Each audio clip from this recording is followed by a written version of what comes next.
FM Togo Démocratie. Et voilà, vous y êtes sur la station FM Togo Démocratie, votre rayon de soleil. Nous sommes heureux de vous retrouver nombreux à l'écoute, chères auditrices, chers auditeurs, amis des bouts des ondes. Nous sommes là pour partager avec vous l'actualité africaine, internationale et pourquoi pas la culture, la littérature. Mais aujourd'hui, nous allons nous attarder une fois encore dans une réflexion. Nous allons nous attarder sur une réflexion qui s'articulera autour de l'éditorial signé de notre rédaction. Donc, où que vous soyez sur la planète, nous vous disons bonjour, bonsoir. Nous allons commencer cette émission avec Jonas Pedro.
Nous disons merci à Jonas Pedro, le grand salsalero panafricain, membre de Africando. On ne le présente plus. On se souvient que c'est au cours du mois d'août qui nous a quittés il y a quelques années. Mais nous saluons le travail réalisé par Jonas Pedro et il chantait bien Benmi Bensan Asilalewe. Ça veut dire que nous avons témoigné, nous l'avons dit, ils seront pris. Un jour, ils seront pris. Et c'est ce qui est en train de se passer avec ceux qui s'alignent avec leur ventre pour aller en direction du HCTE, ce machin créé de toutes pièces par le ministre des Affaires étrangères Doucet, qui est un larbin du régime RPT UNIR. Donc, nous allons revenir une fois encore sur ces soubresauts, tout simplement parce que nous savons que la répétition fait partie de la pédagogie et il est clair que dans notre mission de médias, nous devons apporter de la lumière aux auditeurs et aux amis qui sont scotchés à leur transistor. Aujourd'hui, l'éditorial que nous avons signé à la rédaction de FM Togo Démocratie est intitulé « Le HCTE, une pernicieuse manœuvre du pouvoir pour diviser le mouvement démocratique en exil.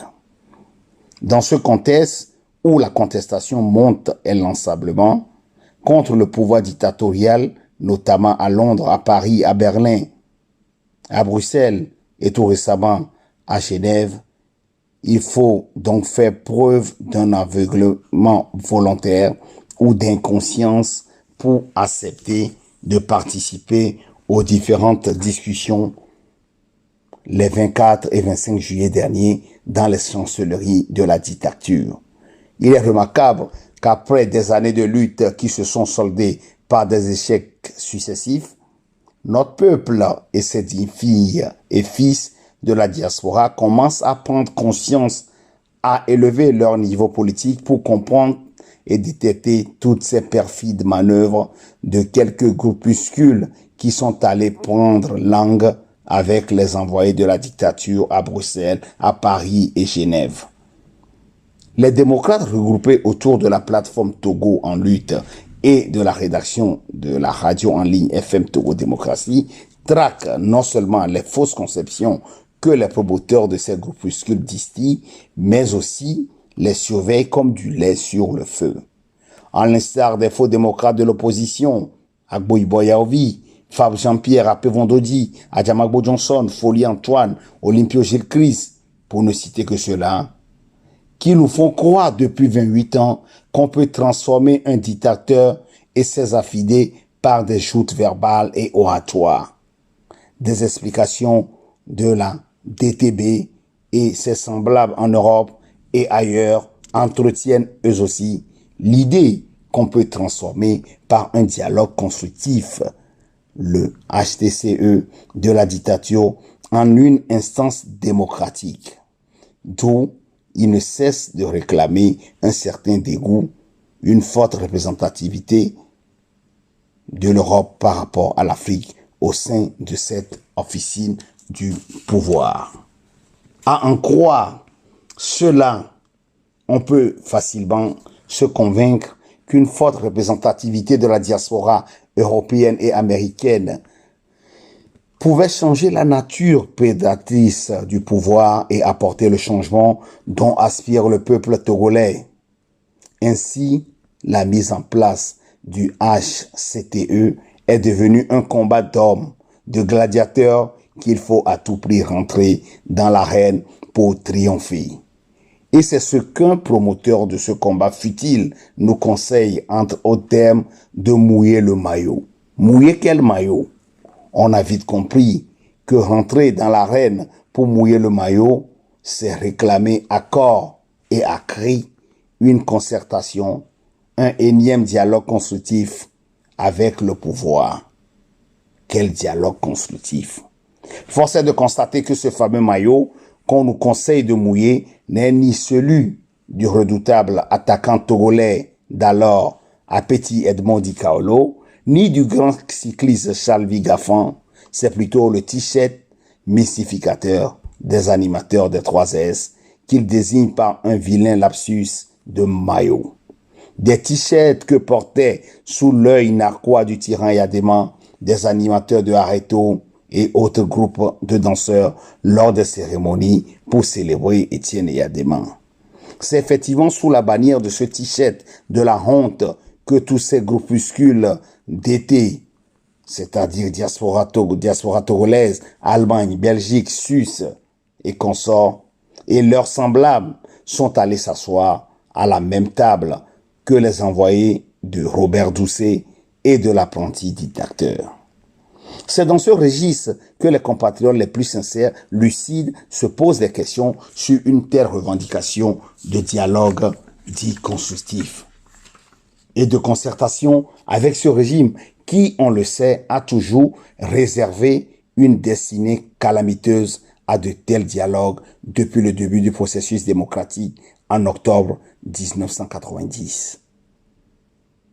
Dans ce contexte, ne trouvons-nous pas qu'il faut être profondément amnésique pour prendre au sérieux de telles revendications qui avaient montré ses limites et faiblesses face aux tenants de la dictature?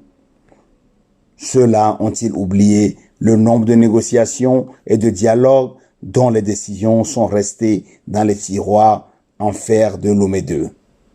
Ceux-là ont-ils oublié le sort qui était réservé à l'accord de politique globale et à la dernière feuille de route conçue par la CEDEAO et la mythique communauté dite internationale?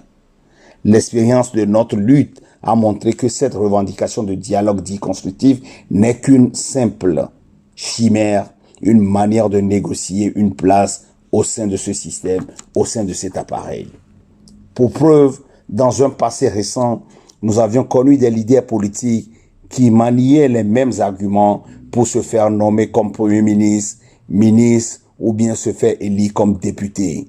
Après des années de lutte, nos compatriotes les plus lucides ont compris que toutes ces nominations ne furent qu'une promotion sociale pour quelques personnalités de cette opposition, mais le peuple et sa vacillante jeunesse n'ont récolté que la misère, que la misère, que la misère. Aujourd'hui, il ne fait aucun doute que c'est la quête de cette promotion qui anime également les promoteurs de ces groupuscules de la diaspora qui sont nés d'ailleurs dans la précipitation pour répondre comme des chiens affamés à l'appel de leur maître Doucet en se pointant les 24 et 25 juillet dernier dans les chancelleries du pouvoir à Bruxelles, à Genève et à Paris. Il ne fait aucun doute que les démarches de ce beau monde qui se pare de titres ronflants et pompeux d'experts, de consultants ou de représentants de la diaspora togolaise n'ont rien à voir avec la lutte pour la démocratie. C'est plutôt la lutte pour des ambitions personnelles et pour des postes de responsabilité au sein d'une instance de la dictature et du système néocolonial. Dans ces conditions, continuer à faire le grand écart et à tendre la perche à la dictature qui, de par sa nature, veut instrumentaliser les compatriotes en exil dans une officine du pouvoir dénommée HCTE, le Haut Conseil des Togolais de l'extérieur, c'est contribuer à émousser la lutte et à retarder une prise de conscience générale de nos compatriotes dans la diaspora.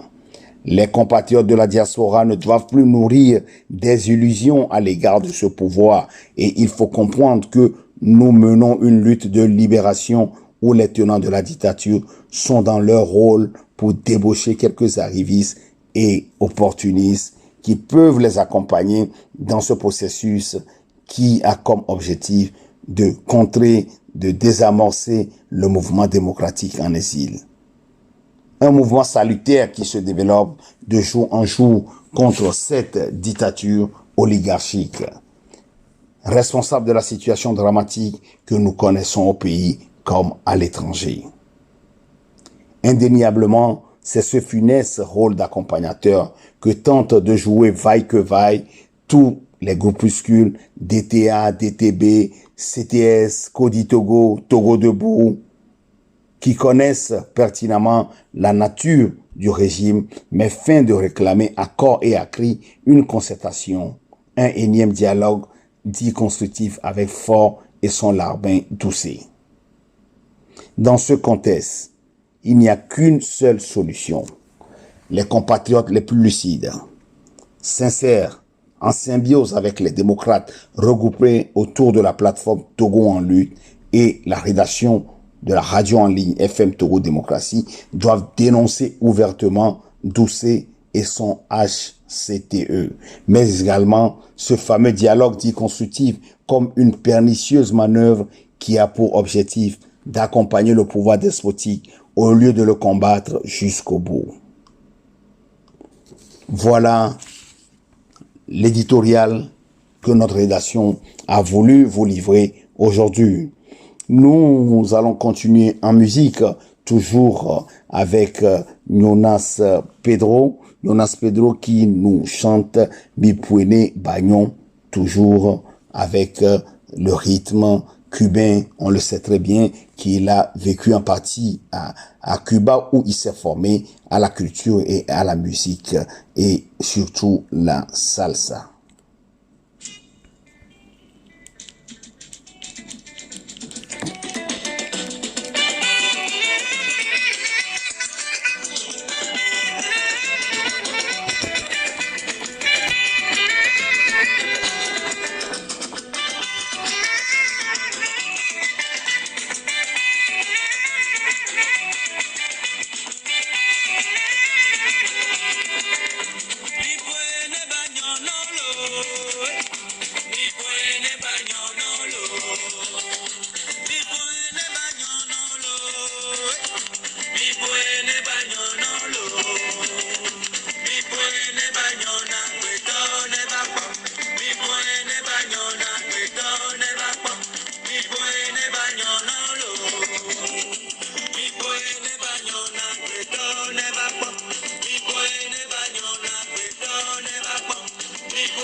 Et voilà, nous sommes arrivés à la fin de cette séquence.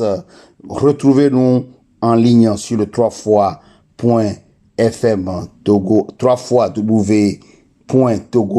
FM Togo démocratie, .com, et également sur les réseaux Facebook, YouTube et consorts. Merci d'avoir été en notre compagnie. Rendez-vous très prochainement dans une émission purement culturelle. Merci, antenne à la régie.